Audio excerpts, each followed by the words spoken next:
Hello, everyone, and welcome back to the podcast. Today, I want to talk about a concept that is simple but incredibly powerful. It's called the compound effect. Now, when people hear the word compound, they usually think about money, investments, interest, finance.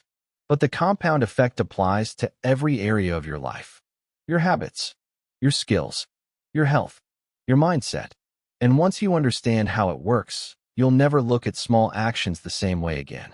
Let's start with a simple idea. Small actions, repeated consistently over time, lead to massive results. Not immediately, not in a few days, but over weeks, months, and years.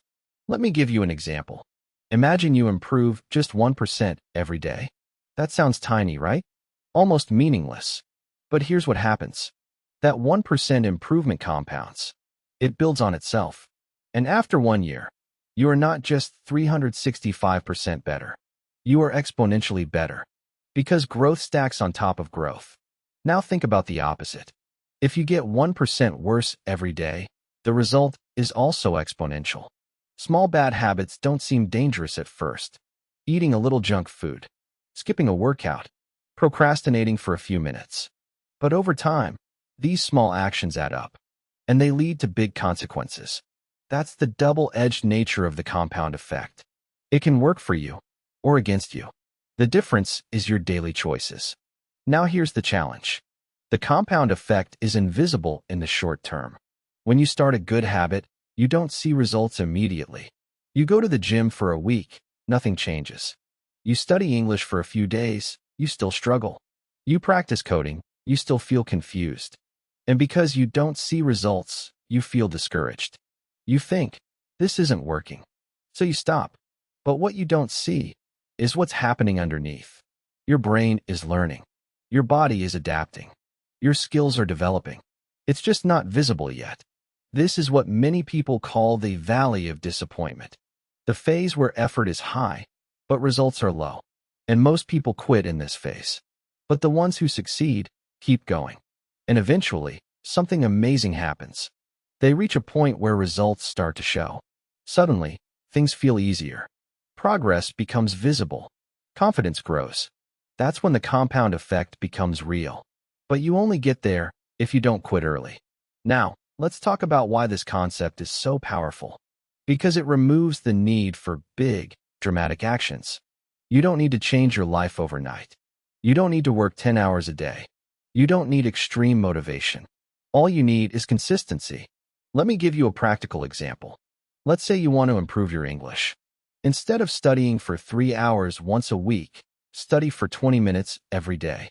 In 1 week, that's over 2 hours. In 1 month, that's over 10 hours. In 1 year, that's over 120 hours. Now imagine doing that for 2 or 3 years. The result is massive. But it started with just 20 minutes a day. That's the compound effect. Now, let's apply this to your career. As a developer, you might feel overwhelmed. There are so many technologies to learn. Frameworks, databases, system design. It feels impossible to master everything. But here's the truth.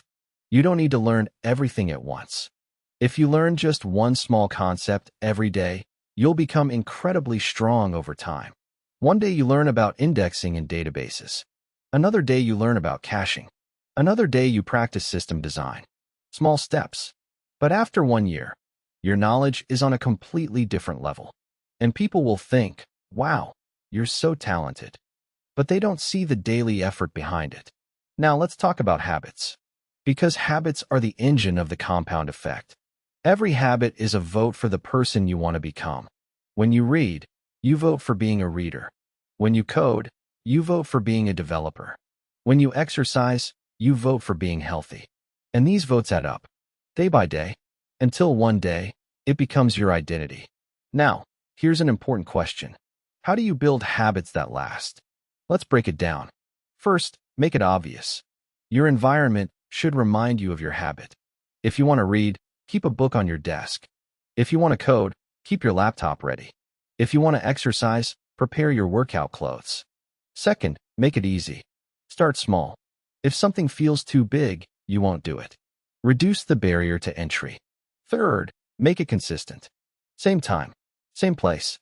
Turn it into a routine. Fourth, be patient. This is the hardest part, because we live in a world that wants instant results. But the compound effect requires time. It requires trust. Trust that your small actions will pay off, even if you don't see results yet. Now, let's talk about something people don't like to hear. The compound effect works both ways. Good habits compound, but bad habits also compound. Scrolling social media for hours, skipping practice, delaying important work. These things feel small, but over time, they create big problems. So it's not just about what you do. It's also about what you avoid. Now, I want to share a simple mindset shift. Instead of asking, what can I achieve today? Ask, what can I do today that will matter in 1 year? This changes your focus. It moves you from short-term thinking to long-term thinking. And that's where the compound effect lives. In the long term. Now, let's be honest. Staying consistent is not easy. There will be days when you feel tired. Days when you don't see progress. Days when you want to quit. That's normal. The key is not to be perfect. The key is to keep going. Even if it's just a little. Even if it's just 5 minutes. Because something is always better than nothing. And consistency beats intensity. Every time. Before we end today's episode, I want to leave you with a challenge. Pick one habit. Just one. And commit to it for the next 30 days. Keep it small. Keep it simple. But don't skip. Track your progress. And observe how you feel. Because once you experience the compound effect in your own life, everything changes. You stop looking for shortcuts. You stop chasing quick results. You start focusing on the process. And that's when real growth begins. So remember this. Big results don't come from big actions. They come from small actions, repeated consistently over time. That's the compound effect. Thank you so much for listening. And I'll see you in the next episode.